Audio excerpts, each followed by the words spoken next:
কি কর ये भाई मुझे हरा नहीं मुंह कुछ बाहर है सका আর জানি বললো ভালো করে বিছতে चलो हाबू भाई কিন্তু চলো না শত্রু ये भाई मुंह कुछ सब बाहर है सका তোরে সত্যটা বাই করা যাবে না, আগে ইলেকশনে জিতা নই, তারপরে হবে সবকিছু। ঠিক আছে, ভালো করে বিছতে। ঠিক আছে ভাই হাবু ভাই গাড়ি লাগাবো পছন্দ তো থাকবে দেশের লোক এই তুই যা, ভাই আমার বলতে চাল না আপনারা তো যদি না থাকে আমার না খেয়ে থাকা লাগবে না খেয়ে থাকবি না, কি করে থাকবি আমার দেখার বিষয় না, তুই এখান থেকে চলে যা।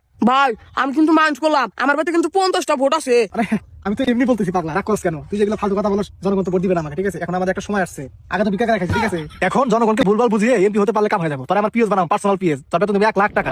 1 লাখ টাকা দিবেন? আরে পাগলা, জনগণের সমস্ত টাকা মেরে দিমু, সমস্ত বাজেট মেরে দিমু। আরে ভাই আপনি ভোট রাখেন না কথা বলছেন, আপনার আমি ভোট দিব না। সেটা চিন্তা করা লাগবে না, তুমি চলতে।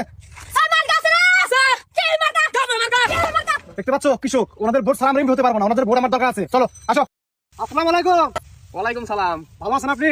এই তো আলহামদুলিল্লাহ ভালো। আমি গাবলা মার্কার মনোনীত এমপি প্রার্থী, আমার নাম হাপ্পু মিয়া, আমাকে আপনি চেনেন? না বাবাজি, আপনারা তো চিনলাম না। আরে চাচা আপনি হাপু বাইরে ছিলেন না? পাশের গ্রামে যে 10টা গরু চুরি হয়েছিল না, ওই চুরিটা হাপু বাই করছিল, ওইটাই পাইছে এবারে বনে দাঁড়াইছে। আরে মানে ওইটা তো মানিয়ে যায় না, মানে আমি ওইখানে একটা সংগঠন আছে, ওই সংগঠনে 10টা গরু দান করছিলাম। ঠিক আছে, ভালো করে বলো তুমি। ও হ্যাঁ হ্যাঁ আমার মনে আসছিল না। বলতে পারে নাই, বুঝতে পারছেন? ও বুঝতে পারছি, আপনার আবার ওইরকমই দেখা যায় তো। ওরকমই দেখা যায় মানে? বুঝলাম না। আরে আপনার এমপির মতো দেখা যায়, ওটা বলছি। ও, আমি বুঝতে পারি না। যাই হোক, আমার গাবলা আমাকে একটা ভোট দিয়ে আমাকে জয়যুক্ত করবেন। ঠিক আছে, আমি আপনাদের এই এলাকার উন্নয়ন করতে চাই, জনগণের উন্নয়ন করতে চাই। হ্যাঁ আপনাদের আর খেতে আমরা কষ্ট করে কাজ করতে হবে না, শুধু রাস্তায় থালি না বসে থাকলেই হবে। রাস্তায় খালি না বসে থাকবো মানে? আরে মানে চাচা ওইটা বোঝাবার চাই না, মানে আমি মানে ইলেকশনে জেতার পর একটা ভোট জমা করবো, তো সবাইকে দাওয়াত দিব, সবাই মানে থালি না রাস্তার মধ্যে মানে দাওয়াত খেতে যাবে, ওইটা ওইটা বোঝাবার চাইছি আর কি। হ্যাঁ ও বুঝতে পারছি, সমস্যা নাই, ভোট দিন নেই। আচ্ছা ঠিক আছে, খুবই খুশি হলাম। দেখছো ভালোবাসা মানুষ। এই ধানগুলা কি আপনার? ও আমারই। আচ্ছা ঠিক আছে, দেন আমি ধানগুলা কেটে দিয়ে যাই। হ্যাঁ এই রিপন, তুমি নিউজ করে দাও, ফোনটা বের করো। যে গাবলা মার্কার প্রার্থী হাপু মিয়া 1 কৃষকের 1 বিঘা জায়গা ধান কেটে দিয়েছে।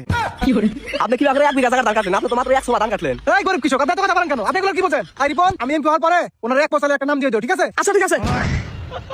কি 1 পোয়া চাইলেন না? আরে চাচা, এত বছর যেমন না খেয়েছিলাম, আপনি 1 টাকা দিচ্ছেন, 1 পয়সা দিচ্ছেন, দেন নাই। এখন আমরা যে 1 পয়সার নাম দিয়েছি এটা অনেক, বুঝতে পারছেন? এই রিপন, ওনাকে নামটা দিয়ে দিও। ঠিক আছে, দিয়ে দিবেন। তাহলে চাচা ভোটটা দিয়ে দিন। ঠিক আছে, গাবলা মার্কায়। ওকে, আপনি শুনলে বন্ধু কেন? আপনি গোসল করেন না কষ্ট থেকে না, এই জন্য কৃষকের আসতে মন চায় না। হাপু ভাই এগিয়ে চলো, আমরা আছি তোমার সাথে। হাপু ভাই এগিয়ে চলো। হাপু ভাইয়ের মার্কা কি? গাবলা মার্কা।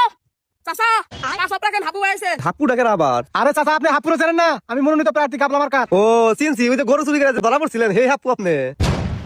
হাই চাচা, আমি কারে কি কর? আমি জানেন আমার সম্পর্কে জানেন আপনি? আমি ওগুলো দান করছিলাম। ও আচ্ছা, আমি তো সেটা জানি না। আপনি জানেন আপনাকে জানতে হবে, হাবু ভাই একজন ধনী লোক। ও বাবা, আমি তো এত কিছু জানতাম না। আরে চাচা, এগুলো তো জানতে হবে।